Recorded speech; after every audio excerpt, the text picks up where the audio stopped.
America की दो सबसे बड़ी पार्टियों ने गधा और हाथी को क्यों चुना? आखिर कैसे एक कार्टूनिस्ट ने इन दोनों जानवरों को पार्टियों का प्रतीक बना दिया? ये सिर्फ जानवर नहीं हैं, बल्कि अमेरिकी राजनीति के चेहरे हैं। लेकिन क्यों?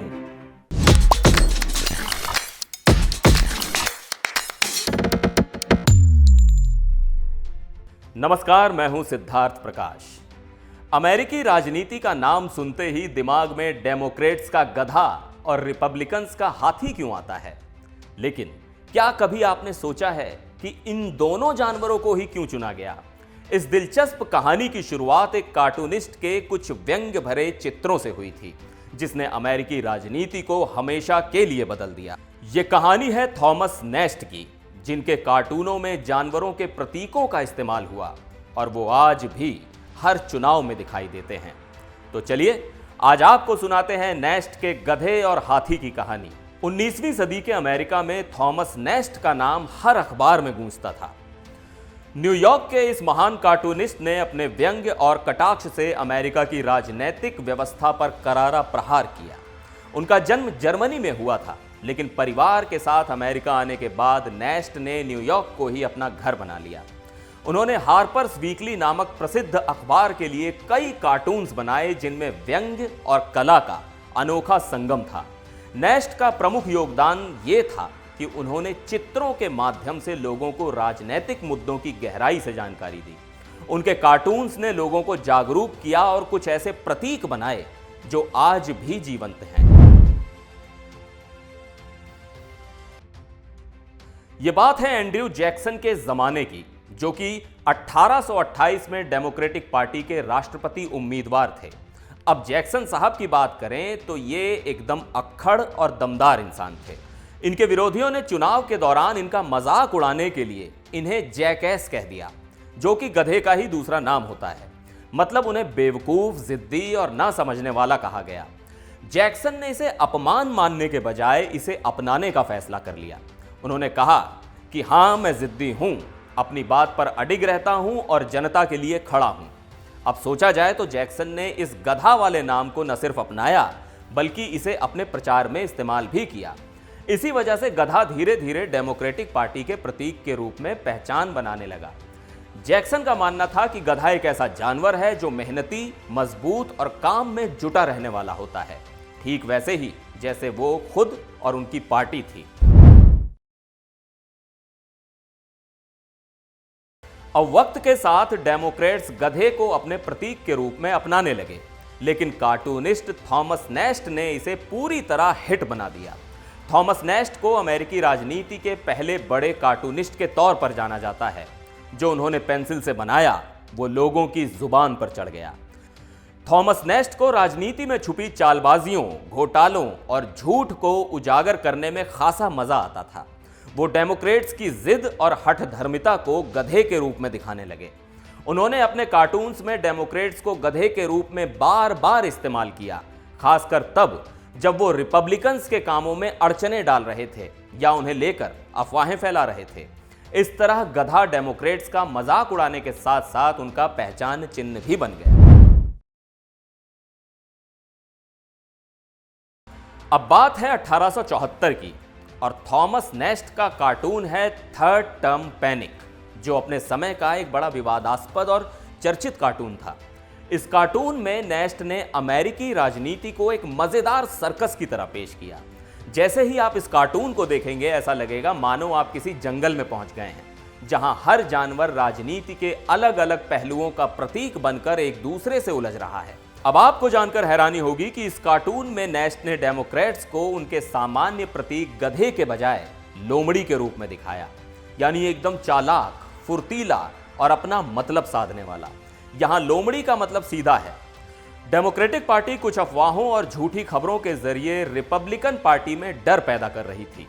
तब के प्रेस में यह अफवाह फैलाई जा रही थी कि प्रेसिडेंट यूलिसिस एस ग्रांट तीसरी बार राष्ट्रपति पद के लिए दौड़ में उतर सकते हैं, और इसका डर रिपब्लिकन्स के भीतर गहराई से बैठने लगा था। इस तीसरी बार की उम्मीदवारी की अफवाह को फैलाने में डेमोक्रेट्स ने जोर लगा दिया, और इसी का फायदा उठाने के लिए नेस्ट ने डेमोक्रेट्स को लोमड़ी के रूप में पेश किया।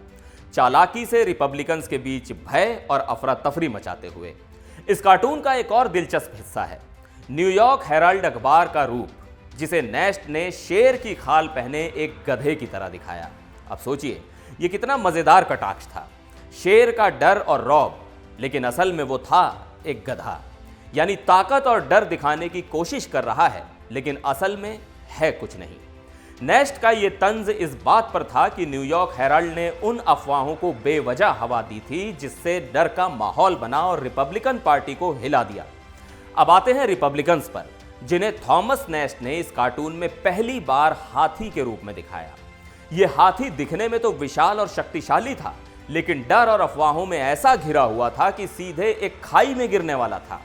रिपब्लिकन पार्टी का यह हाथी दरअसल उनकी ताकत और शक्ति का प्रतीक था, लेकिन अफवाहों के कारण उसकी समझ और स्थिरता में कमजोरी नजर आ रही थी।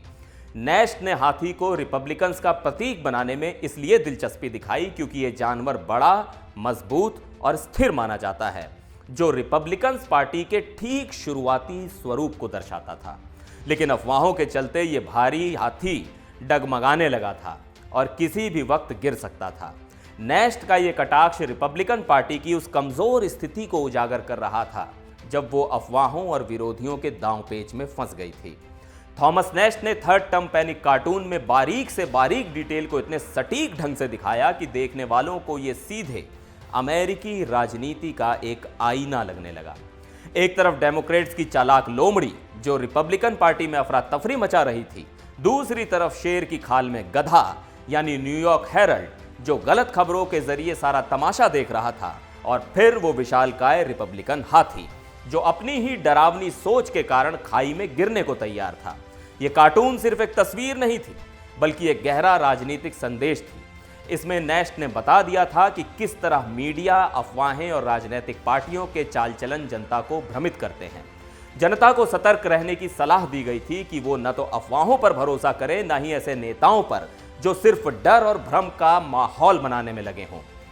इस कार्टून का ऐसा असर हुआ कि बाद में रिपब्लिकन पार्टी ने हाथी को अपने प्रतीक के तौर पर पूरी तरह से अपना लिया।